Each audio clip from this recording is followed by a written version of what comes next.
Kinaaliwan ng netizens ang naging reaksyon ng ilang magkaklase na pumunta sa bahay ng kanilang kaeskwela sa San Fernando sa Cebu.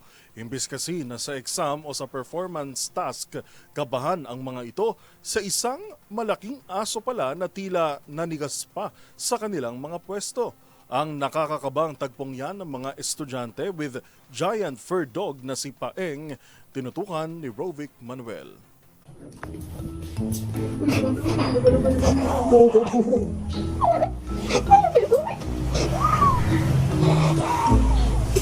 Magkahalong kaba at tawa ang naramdaman ng mga estudyanteng yan sa loob ng bahay ng kanilang kaklase sa San Fernando, Cebu.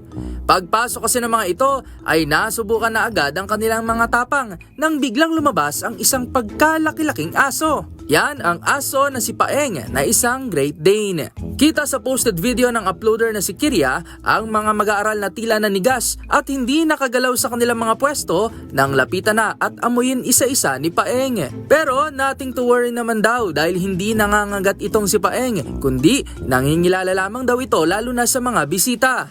Malaki man daw ito ay napakalambing naman kung kaya ito isa-isang lumapit sa mga taong makikita nito. Daliw naman ang netizens at ang ilan ay tila nakarelate pa sa tagpong yan dahil sa laki nga naman ng isang Great Dane na aso. Biro ng ilang netizens, tila inaamoy raw nito ang kaniyang agahan hanggang hapunan. Kahit sobrang laki ng lahi ng mga ganitong aso, ani ng ilan, gentle giant naman daw ang mga ito at malalambing. Kwento ng mga magkakaklase, nagpunta daw sila sa naturang bahay at nagsama-sama upang gumawa ng project tungkol sa pagiging good Samaritan. At success naman daw ang mga ito kahit na may umaaligid sa kanilang giant bantay dog na si Paeng. Ang viral video mayroon na ngayong higit 3 million views sa social media. Para sa DZRH TV, ito si Rovic Manuel. Una sa Pilipinas, una sa Pilipino.